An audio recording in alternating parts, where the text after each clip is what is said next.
right. Well, I'm here today with my friend Rez. Amazing individual, great musician, bassist, writer. So I'm not trying to give away your mind, but anyway. So how's it going?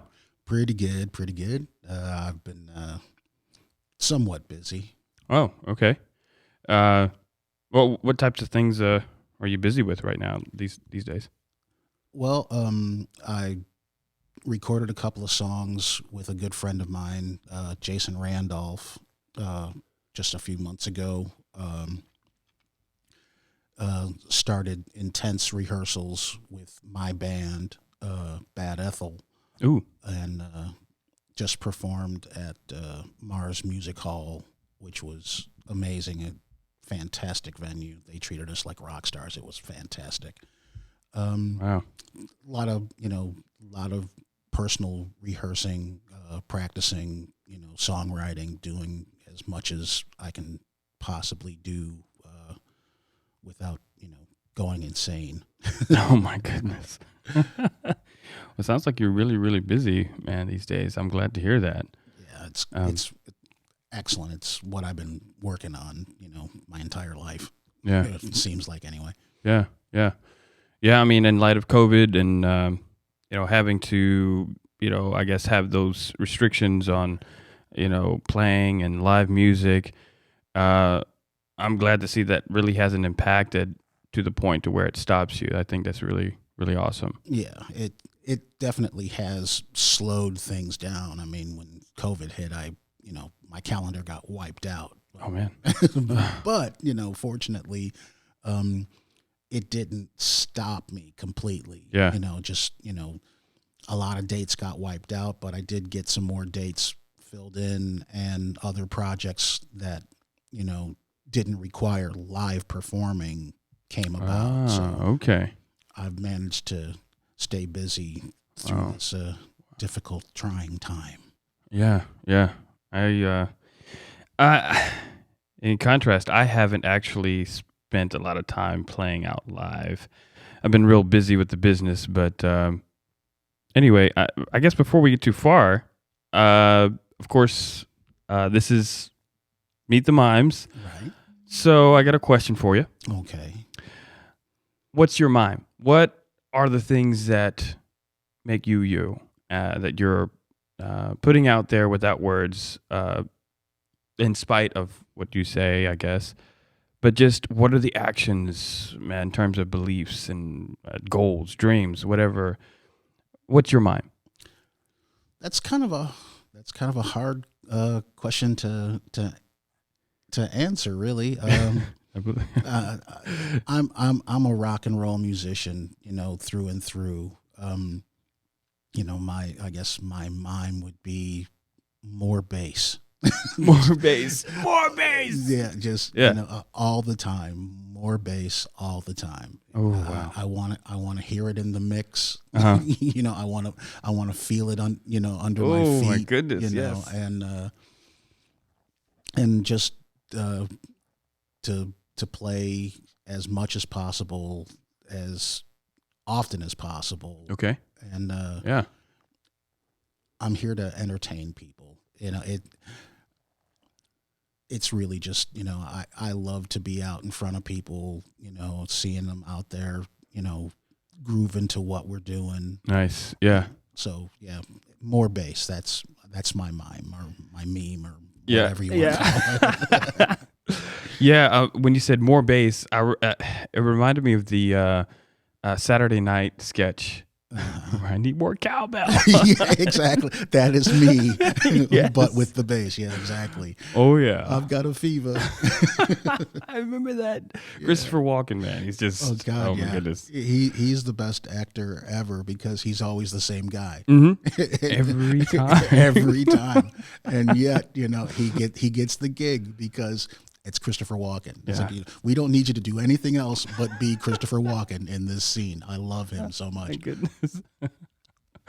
Yeah, there was something I was about to say, but speaking of, I guess, mimes, I was talking with a friend for my particular mime, and well, the one specifically for COVID, the age of COVID. Right. Man, I realized that I'm a hermit, man. Well, I'm not anymore, but that was my mime at the beginning of COVID, where I was discovering that I was a hermit, I guess, Yeah. because whenever the pandemic hit, or over here in the States anyway, people started to get in their little groups and stuff like that. I guess whenever a catastrophe hits, you kind of regroup with people that you feel are going to be support to you. Right. And nobody called me, and it was just like, well, who do I call? Yeah. I mean, I have my parents, Yeah. My siblings, but they're going through their own, thing too. And, I'm not particularly close with my siblings because they live so far away. So that's kind of out. So it's just like, dude, I realized I'm a hermit, I don't have that. So I realized that had been my mind for a while, just to be a hermit up to COVID. And then I realized that, and then I actively, whenever started to kind of acclimate to the new situation with, travel restrictions and things like that, I made a valiant effort to, just try, or not try, but actively be involved in people's not relationships, but be involved and reach out to people, let them know that I appreciate them, and acknowledge to myself that I need other people. Right. So through this pandemic, I've learned that about myself, that has been my long-standing mime. So, and all the other stuff like the music and the business and all that stuff was just something I was doing to try and kind of make it through life, with the purpose of, expressing myself, finding other avenues of expressing myself. But I was totally neglecting the most important one of connecting with people versus trying to connect with them through a medium of music or with creativity. So, yeah, what a realization. Yeah, that's that. But I think a lot of us, who are musicians, are kind of like that. Like our associations are, almost business like. Your friends are other musicians. It's never, or rarely, the audience, or just people. I say it all the time. So I need more friends, because just about everyone I know is a musician or a musician's wife or girlfriend. It's like, I don't hang out with just regular people. There's always that musical connection to almost everyone that I know, except for, like kids I went to high school with or whatever, who, are not musicians that went on and do other things and stuff like that I talk to through Facebook, because I'm 1,000 miles away from home. But I have very few non-musician friends, in my life. I mean, I've got tons of them on Facebook, but people that I actually see, talk to regularly, or, do any kind of hanging out with, which is, almost never, because of COVID. Nobody goes anywhere except for, I never leave the house if it's not musically related anymore, because I'm not working a day job anymore. Yeah. Oh, that's nice. It's nice and it isn't. You know, because I have to rely now on, the gigs in order to, perpetuate my life. Whereas before, I had, the day job and the gigs to supplement that income in order to, perpetuate my life. Wow. And now it's just gigs, which, fortunately have not been completely shut down. But I'm not gigging nearly as much as I'd like to, or as much as I used to because of, the pandemic. So Man, that's nice that you're still able to. I'd like to get out and do some more, but yeah, I'd like to do more. But recently, I've just been I'm trying, as you know, yeah, trying to get in the studio and record that album. yeah. So, which you're playing bass. Yes, I am very happy Oh, man, and thrilled to be a part of that. And so thank you for asking me to do it, because I'm like, yeah, more bass, absolutely. More bass. Yeah. Yes. And I like your stuff. I mean, it's completely different from what I do, which is mainly hard rock, heavy metal type stuff. Yeah. Yours has got so much more soul and groove, and that funky element, that I listen to, but I never play it. So I'm like going, oh, cool. It's like this is a brand new avenue for me. Wow. Musically. Even though, like I said, I listen to stuff like that. At home, and nobody believes me. Everybody thinks I'm like this '80s cheese metal dude. Man. And it's like, I grew up in the 70s. I was born in 69. It's like, the Jackson 5 stayed on my record player. Oh, wow. Throughout the 70s, and then I, discovered Prince, and I was just like, yeah, okay, yeah, that's the stuff. Oh, yeah. And somewhere in the 80s, discovered Queen and Journey and Zeppelin and Pink Floyd and stuff like that. So I started gravitating towards the rock stuff, but the R&B, soul, funk music or whatever, that was always part of my my background. And I'll be dancing in my room to like the Four Tops and the Temptations and whatnot, and everybody thinks I'm like listening to Poison and Warrant, and it's like, no, no, that's so not me. It's like what you're seeing on when I'm performing is what the audience is asking for. It's like Yeah. If I could stop singing, "Don't Stop Believing" by Journey, I would stop singing it. But the audience keeps asking for it. And it's a great song because Journey's a great band, and I've never heard a bad one from them. Mm-mm. But trust me, it's like, I'd much rather be singing, "Whiter Shade of Pale" by, I've lost the band. Procol Harum. Because that's just, a beautiful song. I'd rather sing that than, than any Journey song. But of course, that's, not what the audience wants to hear. And I'm trying to please you guys, not myself, totally. because, as much as I want to be self-expressive and whatnot, being an entertainer means entertain. Yeah.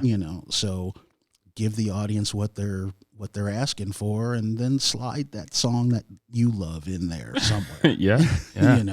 Instead of beating them over the head with the stuff that you like, and then maybe here's one that you'll like. Oh, man. I just that's kind of my mindset as far as being a performer goes.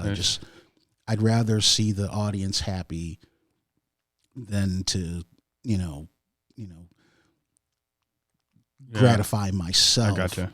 And people flocking towards the door. Yeah. You want them to stay. Yeah, I want Definitely. I want them to stick around.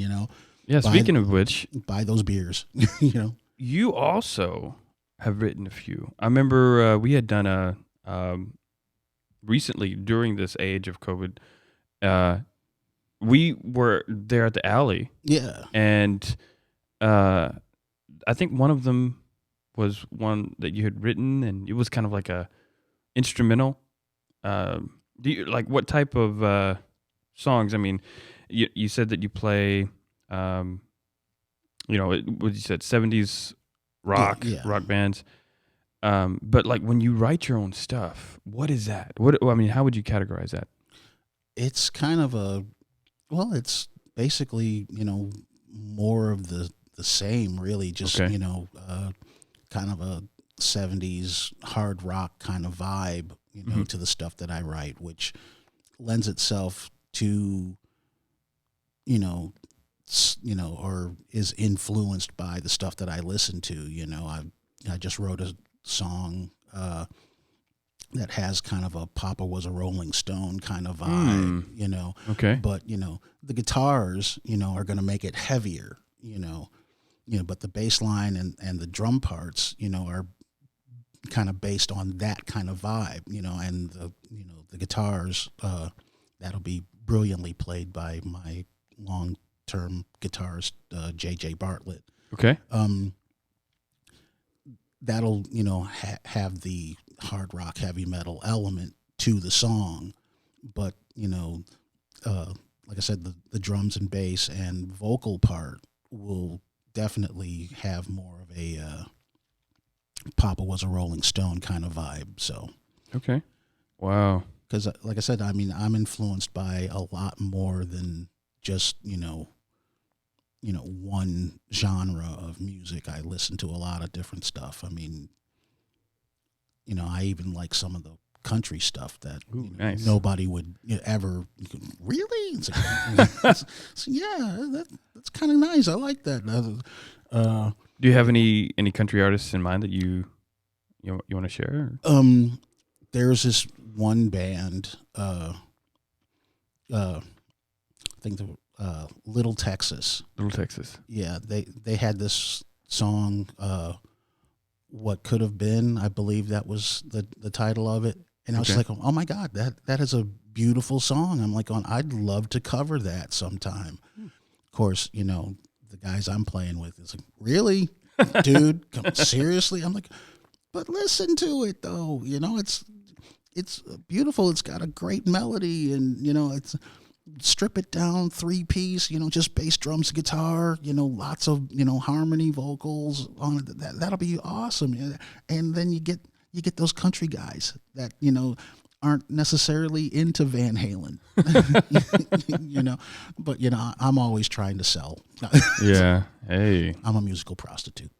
Oh, hey. Okay. That puts it in perspective. Good Lord, that caught me up guard. I'm sorry. That's great. Shouldn't have said that. Sorry, Mom. Oh, wow. That's awesome. I just to kind of name drop a few of the country artists I like Alison Krauss, number one. Yeah. She's got a great voice. What? And just her presentation and just how she just is, especially on camera. It's just like, I don't know what you call that, but it works. Yeah. And I love listening to her voice, watching music videos. I also, of course, like Rascal Flatts. I used to love them back in the day. Yeah. Big fan of Brad Paisley's guitar. Oh my God! He is insane on guitar. And it's insane. It's like what? Yeah. Just like how did a country dude have like tastier licks than Eddie Van Halen? Man. Those are some juicy licks, man. Yeah, he's insane on guitar. He's absolutely phenomenal, and like you'd never know it unless you actually sat and like listened and watched him, or more watch him. Yeah. Because like in the if you're just listening, that could have been anybody. Yeah. But like when you watch him play, you go, no, that was him. Yeah. Wow. Yeah. And he's phenomenal. Yeah. Yeah. The other day I'd heard some of his stuff. It's like, even his singing style is unique to him. And I was just like, oh, that's probably Brad right there. I hadn't heard any of his stuff in a while, but it's just I can pick it right out. Right. Another guy that I can pick out his style of playing and singing is he's from Australia. I can't remember his name. That Keith Urban. Keith Urban. Yeah. And he's got a beautiful wife. Oh, really? I haven't kept up. Sorry, my brain goes there sometimes. Yeah. Oh my goodness. A buddy of mine actually saw Luke Bryan the other day over in Lawrenceburg. He was eating at a restaurant. I was like, oh man, well, he lives up there in Mount Pleasant anyway, but right. Anyway, but yeah, so what are the other type of influences that you have, for your taste of music. Like I know you mentioned like the Jackson 5, Temptations, of course the 70s rock bands. But are there any other types of, music or world music, I love like tribal, like Middle Eastern stuff, with sitars and ooh, yeah. That Oh yeah. that kind of thing. I love that stuff. I listen to so many different types of things because it's just stuff for me to draw from when I'm creating. Yeah. And so yeah, I listen to lots of different stuff. I mean, not like polka music or very little opera. Yeah. Very little to none. No, I'm kidding. Yeah, very little to none. Yeah. But yeah, just if it's good, it's good. It doesn't really matter what genre of music it is. If and I'm also as much as I'm I try to promote bass playing. I'm really, really big on vocals. I mean, if a band can be the tightest, most happening thing, but if that singer ain't reaching me, I can't listen to it because it doesn't matter. Yeah, I agree with you there. 90% of your audience is not going to be musicians, so I'm not worried about impressing them, with my bass playing skills as much as I am reaching them with the song itself. Something you just said it kind of resonates with me because I was thinking about that. And as you know, in the music business world, especially in this area in Florence, Muscle Shoals, Alabama, that it's a big thing to say, oh, I recorded here or I did this on this type of mic and in this type of situation, or, with this type of gear, blah, blah, blah. And I was just thinking to myself, most of my people that support me and fans, they don't care. Yeah. It's about the presence. None of that matters. None of that matters. I recorded on a $5,000 mic. It's like, oh, well, this sounds just as good. It's like $80. Yeah. I spent $100 on this mic. Yeah. But I mean, I know there's something to that. Yeah. But only a producer or someone that is constantly in their headphones would see the difference. Right. Yeah. If they paid attention. Right. Yeah. Because I had a friend that I'm not gonna name drop, but he does a lot of recording and stuff, and he produced a couple of my songs. He knows who he is, but great producer and audio engineer, and artist when it comes to that. Yeah. I had produced a song called "Kill Happy," and I did it all at the house. I think it was on GarageBand. Oh, okay. That I produced it. Right. And he's like, dude, that song is killer. He's like, sounds good. It's like, what'd you use? It's like, just like a free mic. I think it was like $50, and then everything was in, directly into. It wasn't like mic'd from amp or anything. So he's like, man, it sounds great. So I mean, I was just like, man, I think it's just a gimmick of those in the industry to just get people to come to their studio. I think that's what it is. I think if you've got good ears or someone with good ears, you can put out. I mean, because people are doing it all the time. You can put out, pro studio, quote unquote, quality recordings, on your laptop, with the right software. Yeah. As long as you've got somebody engineering it with good ears. Yeah. I know what a good mix sounds like to me. Mm-hmm. So, when I'm doing any kind of recording or whatever, I want to be like in the control room hearing what the engineer is hearing. Oh, wow. Rather than like in the booth getting what I'm getting out of the, headphones or whatever. I want to hear what you're hearing, because if I'm hearing what you're hearing, then I know what's really happening with that song, with that, with my bass part, at least anyway. Yeah, in real time. Yeah, in real time. Yeah, exactly. I prefer it that way. Yeah. Because, and then, obviously, you can go back and fix, re-EQ and all that stuff, later. But I want to hear it in real time the same way you're hearing it. Yeah, yeah. Because that way I can judge it better. Yeah. Than, what I sound like through the headphones. It's like I'm listening to myself right now through headphones. I'm like going, is that my voice? do I sound like that? I guess I do. But, like I said, you can get, radio ready quality recordings, on a laptop or PC without, spending thousands of dollars at, this guy's studio or that guy's studio, or, going up to Nashville or, flying into LA or New York or whatever to record, where the big dogs record. Yeah. And most of the musicians that you're hearing, on the radio or YouTube or whatever, that's how they're doing it these days anyway. Yeah. Nobody can afford, those prices anymore because the industry is not geared that way. Yeah.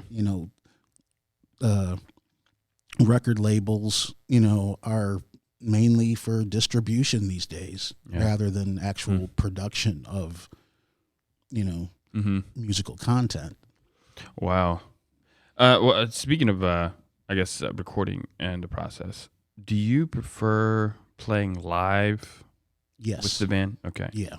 I can't. I mean, I would. When we go in the studio and we do our recording for the new album, I'm hoping that we can, do it all live. I think we can. I mean, like Brady is, he's amazing. Yeah. Of course you are, and you guys are, artist musicians, not just like I always thought it was interesting that there's a difference between an artist musician and a musician that plays what he's told. Right. I mean, as in like music theory. Yeah. And they can't operate outside of that structure. Right. Yeah. I think that's so rough. I could. Yeah. I had a conversation via Facebook with some theory guys. Now I'm just now, after 30 plus years of playing bass, starting to understand, a little bit about music theory. But being a bass player, it really all boils down to the major and minor scale. Okay. And outside of that, it's just words. It's words. It's just words. It's like, well, this is a, D Aeolian Mixolydian. Yeah. It's like, what key is it, bro? It's like, just tell me what key we're in. I will play what works. And if I don't, send me home, but if you're telling me, this is, a, Mixolydian, Nickelodeon modes. Pentecostal scale, and none of that matters to me because, it's like, A. Okay. A. Yeah. Okay. I got it. A, G, and D. Okay. It's a 1-4-5. All right. Okay. Oh man. I can hang with that. And there's going to be some tasty stuff in there. Trust me, because I don't know how to play, other people's stuff. I just play at it. I've always, done my interpretation of the cover songs that I'm playing rather than mimic, I don't like mimicking either. That guy's bass part note for note. I used to do that. I used to dissect songs, put them under the microscope and get every nuance of every note played.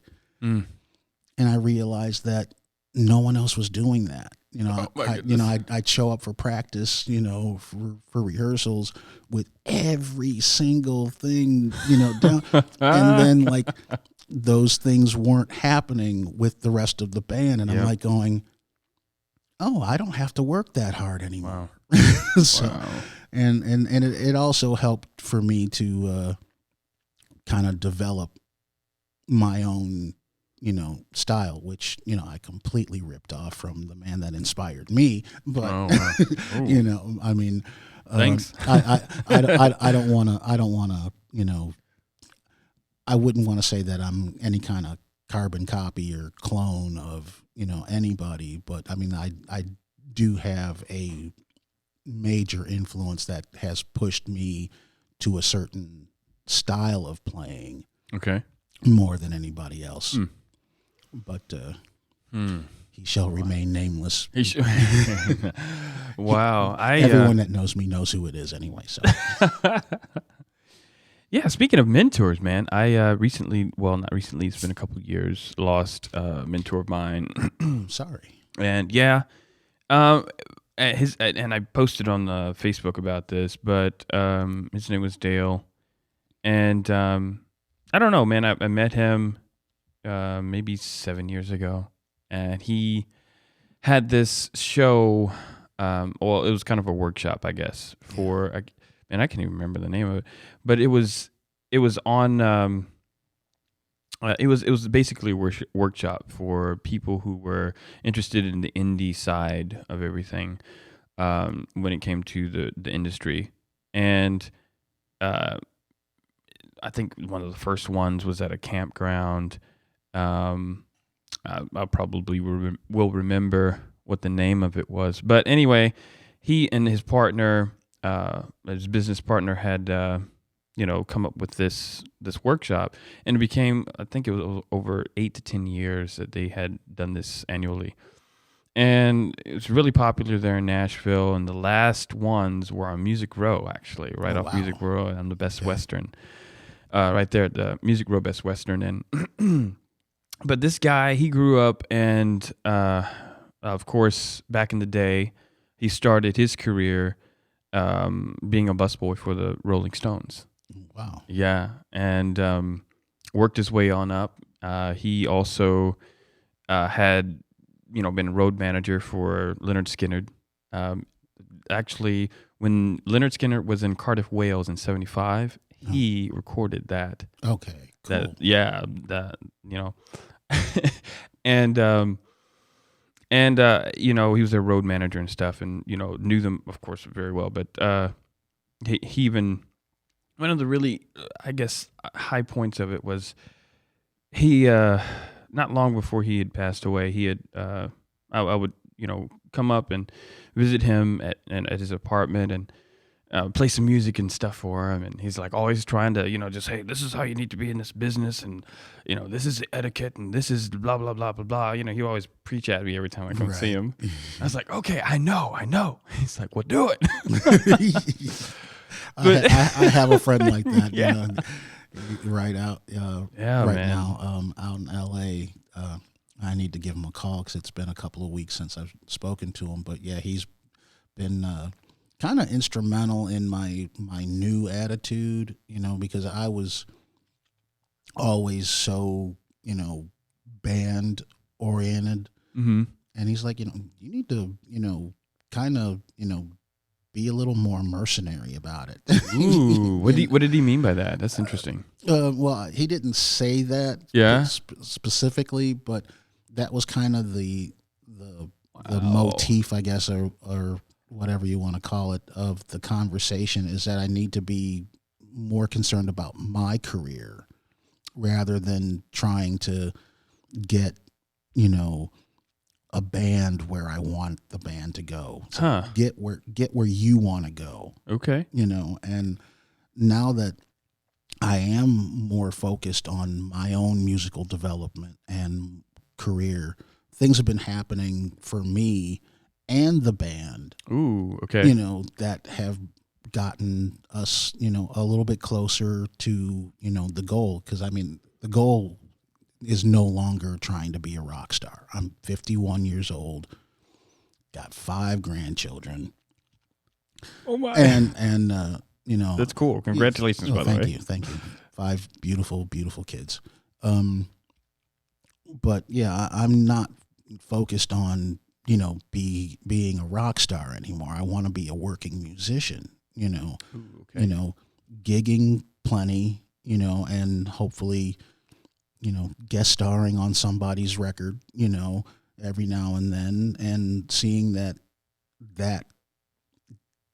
gets me paid and, allows me to live my life and, Yeah, for sure. and, to continue to perform and write songs and record and all that stuff rather than trying to get the band signed. Oh, wow. Because for forever, that was the thing, get into a band and, write a record and, get signed and Oh, man. fly on jets and, shoot music videos and, date the supermodel and Yep. all that stuff, and one day I realized, like, if I was going to make it, I would have made it. Oh, man. So That's now, a harsh realization. yeah. So I said, okay, now what? Because I don't know how to do anything else. I've spent my entire life dissecting songs and sitting in my room, blowing off friends and parties and girls and all that stuff so I could be the best bass player I can be. Mm-hmm. And now I'm single and I don't have any friends that aren't musicians. And I understand that. And I'm not signed to a record label. I'm not opening for, the Rolling Stones or, any other, major acts or whatever. Mm-hmm.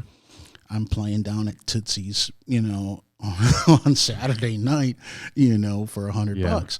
And I realized that, maybe instead of trying to become famous, I just needed to be the best bass player / singer songwriter that I can be. Wow. So that's kind of where my mind is at now. It's like, stop trying to get signed. Stop trying to get, the deal, and just be the best musician I can be and play with the best musicians I can find and do something, worthy with that rather than, all the trappings, all the glitter and all that stuff. It's so unimportant to me now. Yeah, I'm totally with you on that. It's not giving up on the dream, but it's, I guess, revisiting. Yeah. Re-envisioning, I guess. Yeah, re-envisioning. Envisioning. Yeah. That's a good way to put it. Because, I mean, like with my particular career, getting my head out of the clouds and taking my focus off of the stars, not the actual people, but Yeah. And focusing on getting to know who I am. Right. And figuring out a way how to be able to communicate that effectively. Mm-hmm. And it's carried along with I guess, kind of a vibe of like, I'm doing this so that I can connect. Right. And then that's when I started to see, people responding to my music, to me personally. And I don't know. I think it's all about, just like, they always say, community and having a mind and spirit of for community. Yeah. And I think that's the only way to be able to truly, I guess, move forward in an honest way. That's, I guess, you won't, whenever you get to where you're going, it won't seem fake. Yeah. Yeah. It won't seem, like you might not deserve to be there or whatever. And I hear that a lot with a lot of the, I guess, young stars. When they get there, they just go nuts. And it's just because it's all made for them. It's not because they're there because of who they are. I just think in contrast to like a lot of the people that you think of, like Johnny Cash or you think of Elvis. I mean, these people had a life before they got famous. Yeah. Michael Jordan or all these other people that, they were who they were and had a pretty good idea of what their mime was, I guess, and played it out. Right. And I think that is one of the defining lines or silver lines or whatever of all people, whether music or in whatever field they're in. Mm-hmm. They just identify what their mime is and they go for it, as in refining it, figuring it out. And that's through just looking in themselves and finding what they like, what they don't like, what they want, and they build it and they just, flesh it out. Mm. And I think that kind of plays into what we're just talking about with, what did you say? It was like not redefining, but re-envisioning, Yeah. Constantly working on who you are. Right. And,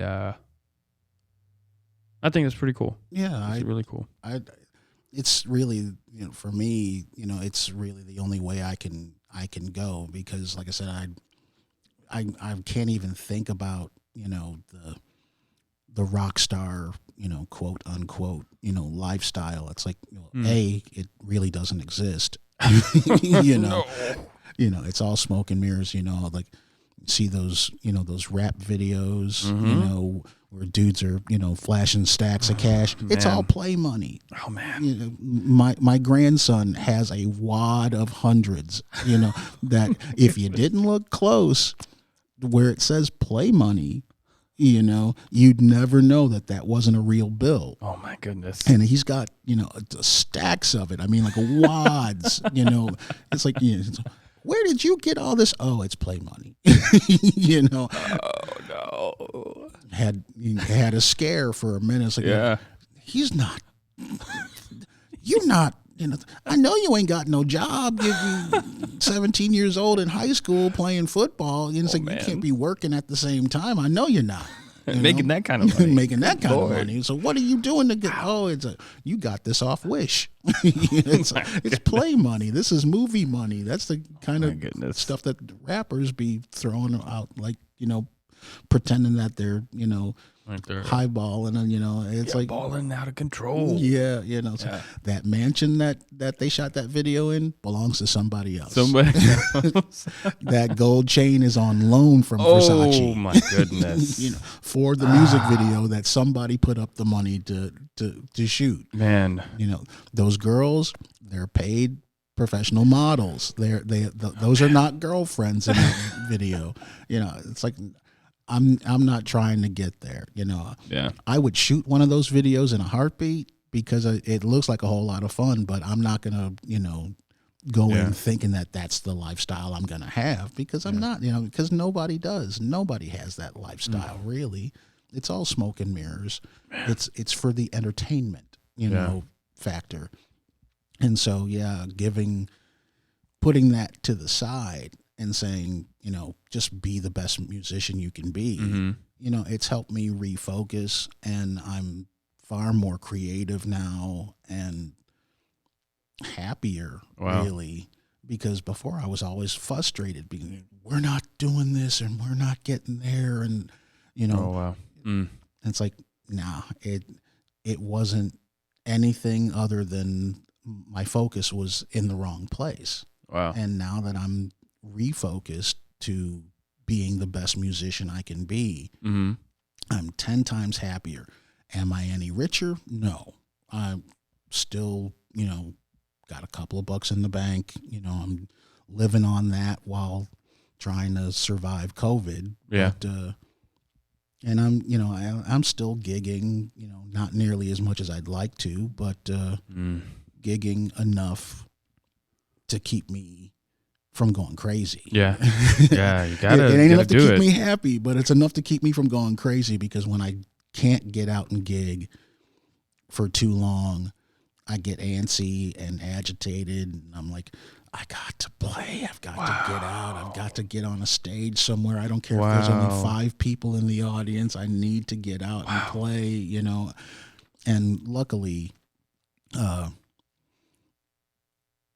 we're back to rehearsing. Okay. Regularly. There was a period of time where we weren't rehearsing, we weren't gigging, and I was going crazy. I mean, I was going insane, coming up with every, new angle, reinventing the song list, and going crazy trying to think of what is the next thing, what is the step we're missing to to getting out there or whatever.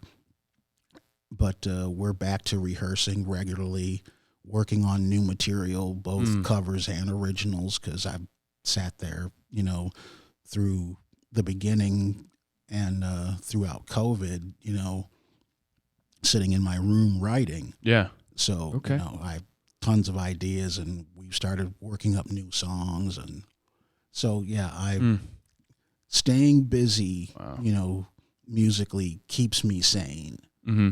whether it's performing, writing, or rehearsing, originals, covers. As long as I'm doing something musical on a frequent, regular basis, I'm a much more pleasant person to be around. I can see that. And speaking of that, how, like, I talk to some people sometimes, and I say what a, and I'm kind of hesitant to say this, but COVID has been a blessing to me because it has caused me to look at what I was doing. Right. I hate that people all over the world are facing their own personal calamities and tragedies. I hate to hear that. And I've also had some people that I know have also experienced loss Yeah. because of COVID. But I want to focus on just the positives from that, because I know that life is life, and there's nothing we can do about it, except to treasure, identify and cherish the positives. Right. And one of those for me is just the opportunity to be able to, like I said at the beginning, that my mind was for a long time that I was a hermit. Mm-hmm. That COVID provided a opportunity for me to see that, Mm-hmm. and that how seriously I was limiting myself and putting myself in a box, hiding from people. Mm-hmm. And I'm just curious, like, what other things, like what you were just expressing was, because of these restrictions, that you developed this thirst Right. to just really, man, go for it and just live in it. And I mean, more bass, right? Yeah, exactly. So, man, like, are there any other things that just like this situation with the age of COVID has, I guess, really brought to the forefront of your mind? Anything like things that you might have learned about yourself, or whatever. I have discovered, as far as like my non-musical side, I do like people, Yeah. and I miss like just hanging with somebody, and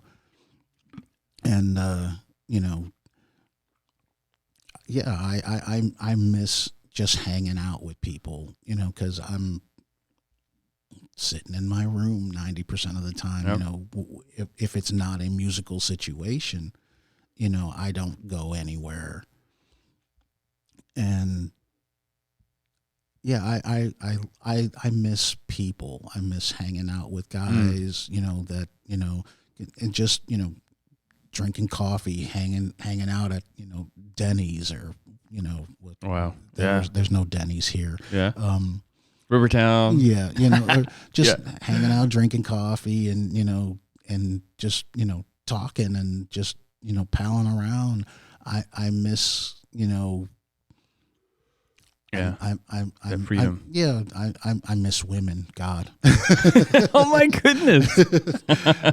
It's like nobody wants to date in the age of COVID. It's like, I never thought about that. Interesting. Because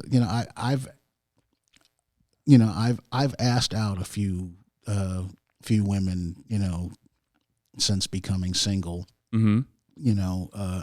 And it's like, I'm not going anywhere. My goodness. It's like, and how are you gonna even recognize them? They're wearing masks anyway. It's like, so, if they don't have the eyes, you never know what's under that mask. No, I'm terrible. No. But yeah, I miss people. I miss having friends and companions to to spend time with. I am on my own or, with my family 90% of the time, you know. And my mom's a great lady, but we can't watch the same programs because, I can't deal with, the soap operas and rich people problems, and she can't handle, robots and green skinned people, Nice. because, I'm a big sci-fi geek. Oh yeah. Okay. So, Orion slave women, on Star Trek, that freaks her out. It's like, why is her skin green? It's like, because she was born on another planet, Ma. It's like, what's wrong with his forehead? Well, he's a Klingon, Ma. They have these ridges, It's like, well, why does he have? No, Ma, never mind. Let's watch Dynasty again. Oh man. But in all seriousness, I'm with my family, most of my days, other than when I leave to go to the store or go and play music. So I miss hanging out with people and not playing music too. I love playing music. I mean, it's what I'll do for the rest of my life as long as my body is capable of. Well, same. Yeah. Holding a bass, I'm going to play it, Wow. And after that, then, I guess I'll sing, until my voice gives out. Speaking of singing, dude, Yes. when we were doing the song that we're preparing to record for the album that you called the anthem, Yeah. dude, I was just like, man, I didn't know that you could hit those high notes. I mean, I was just like, oh my goodness. Oh, wow. Yeah. I don't know where that comes from other than just, doing it really. Cause I'm not, classically trained as a vocalist. I learned how to sing just by mimicking the singers that I heard, on records and on the radio and stuff. I'm probably better at doing impressions than actually singing. It's like, because I'm trying to sound like Steve Perry or, Robert Plant or Geddy Lee or, whatever cover song I'm singing, I'm trying to sound like that guy. Wow, that's cool. And I guess that came from, watching, copious amounts of television, and watching stuff like Star Trek and like, doing, Captain Kirk impressions. Spock, I've got to get out of here. Nice. So like it was just kind of, hearing voices and having a modicum of talent for mimicry helped to develop my singing voice. And a lot of the dudes that I liked, vocally had really high voices or could sing really high, like I said, Robert Plant and, Freddie Mercury. Oh, I love Freddie Mercury, dude. That man could he hit notes only dogs could hear. Just ridiculous vocal power in that man's voice. That was probably the saddest day when he died. When did he die? It was 1991. 91? Yeah. I didn't know he existed. I wasn't into that type of music at that time. Yeah, I was a huge Queen fan growing up. And so yeah, when Freddie finally passed, or I shouldn't say finally passed. Finally.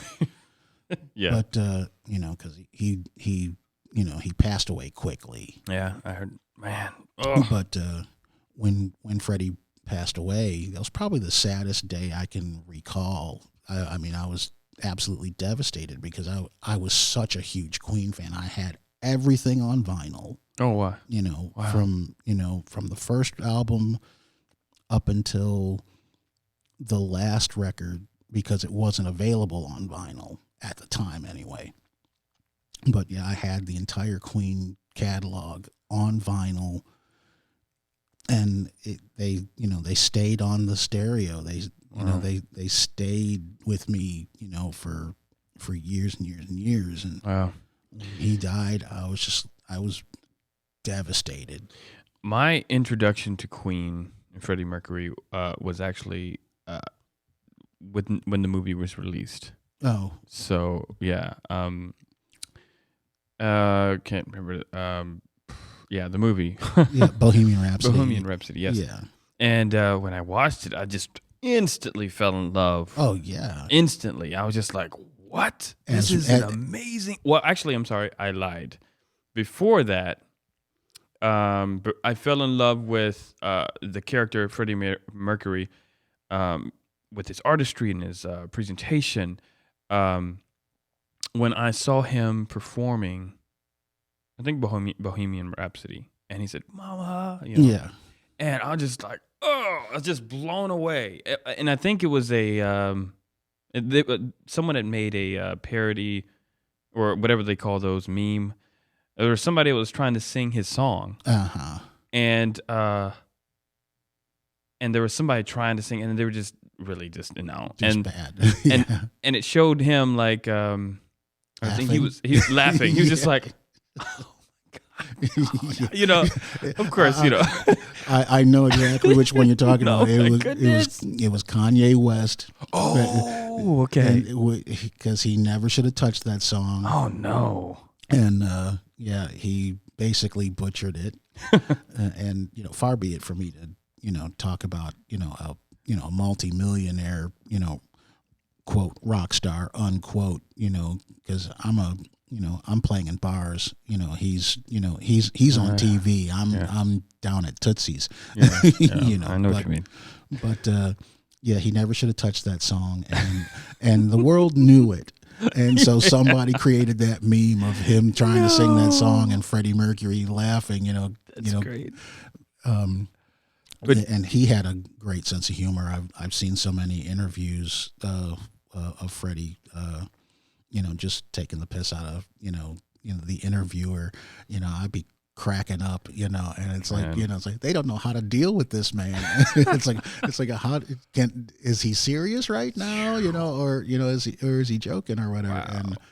But I grew up with a lot of BBC in the household, watching, British television. So I get the sense of humor. So I know when, a British person is, making fun of you or as they say, taking the piss out of you, and, cracking a joke, or whatever. I recognize those things. Wow. And, I often, implement that kind of humor in my own life or whatever because I grew up watching it, so that's kind of where my brain goes a lot of times. But that was funny.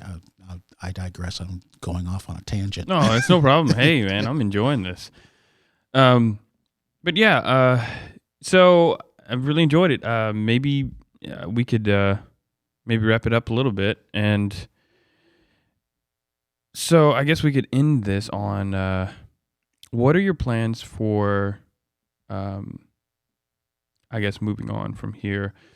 What do you see yourself doing? I'd say probably what, let's go for like spring.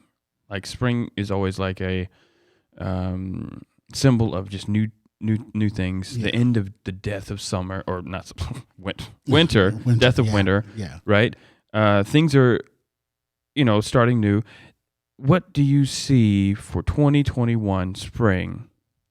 What have you, I mean, like, I don't know. It's just, maybe it's just me. It's just like I think about, longer days than, at the end of the year.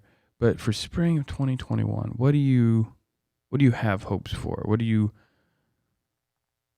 see? More bass. More bass. Yeah. Spring 2021. I'm just hoping that we've got a better handle on the COVID situation. Hoping that's that will come about. And as far as my own personal goals, I want to get out and play as much as possible for the people. Yeah. We're working on material that hopefully will get recorded in the new year. I've been promising a Bad Ethel record for about 3-4 years now, right. because I started the band to be an original band, but original bands have a hard time getting gigs in this town. So it's like, okay, well, we're going to have to play the covers in order to play the originals. Oh, I hate that game. And still, get our, $100 a piece. Mm-hmm. So, we, started putting the cover songs into the set, and now we're playing covers and originals. But I'm hoping to get the original music out there on its own, in some form or fashion, preferably a, quality recording. So that's kind of my big goal, I guess, is to actually get the record put out. Just cool. Don't know when or where it's gonna be, but hopefully by spring they'll be, we'll at least be in a studio somewhere recording it, if not, out already by spring. All right. So first things first, more bass. Yeah. And, more playing, and hopefully a new album. Yes. Or at least in the works. Yeah, so. At least in the works. All right. And other than that, a girlfriend would be nice. A girlfriend? Yeah. Wow. What do you call it? I like my money, so no thanks for me. I've never been financially motivated. I hate spending it. I mean, like when I have it, I don't want to spend it. Man. I like to look at it. No, I like to roll around in it. No, seriously. Money for me has always been really just a tool. Yeah, totally. It's if I've got it, great. That means I can get food, or I can buy this, cable I need for my bass, or I can buy another amp, or gotcha. Something like get fresh strings for the gig or whatever. But it's never been like a thing for me. I'd rather have a girlfriend I can spoil. Wow. I'd rather have a girlfriend I could spoil, That's cool. buy her nice things, and, show her my appreciation for her putting up with my stupidness, wow. than to have money, that I've got because it's a tool. It's like, I can't take it with me, when I'm gone. My grandkids get whatever it is I've got, except for my basses. I told them, it's like, you're not getting these. You're not getting these. These are those are getting put in the coffin with me. Oh, wow. Yeah. But seriously, they'll probably inherit my instruments. I've got 2 electric basses, an acoustic electric bass, and a 12-string guitar. Ooh, nice. And 12-string. Yeah, I love the sound of a 12-string. So when I'm gone, 4 of my 5 grandchildren will get musical instruments, and the other one can have my DVD collection, I guess. Oh, nice. Nice. All right. Well, I got a question.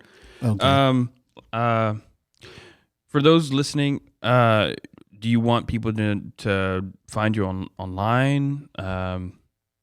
Do you have a place, like, you have any social media websites? Well, I've just got the Facebook. So, okay. Yeah, I can be found at Resden Webster, RESDEN WEBSTER. Okay. At Facebook. There is the Res Webster bass player page, REZWEBSTER bass player page. Okay. And my band's page is Bad Ethel at Facebook, and you can cool. Check me out and check out what I'm doing. There's also the Kessel Runners. I forgot my acoustic group. at Facebook. Yeah, all my pages are there. You can look me up and see what I'm doing musically. Sweet. And I'll leave like all the other stuff to your imagination. Okay. Well, that sounds good. Well, I've enjoyed this hour or so. This has been fun. Yeah, so I like hanging out and talking. Yeah, man, we'll have to do it again. Yeah, absolutely. Maybe we can do this again, like a podcast and stuff. Sure, absolutely. Of course, with music and you know, so. Yeah, next time I'll bring a bass and we'll just jam and chat. All right. Whatnot. That'll be great. Sounds good. All right. Well, that's it, everybody. Bye. See ya. Thank you for watching today's episode of Meet the Mimes. I hope you've enjoyed it as much as I did. Give us a like if you'd like, and consider subscribing to the channel to keep you up to date on the most recent content. Well, that's all for now. Stay interesting.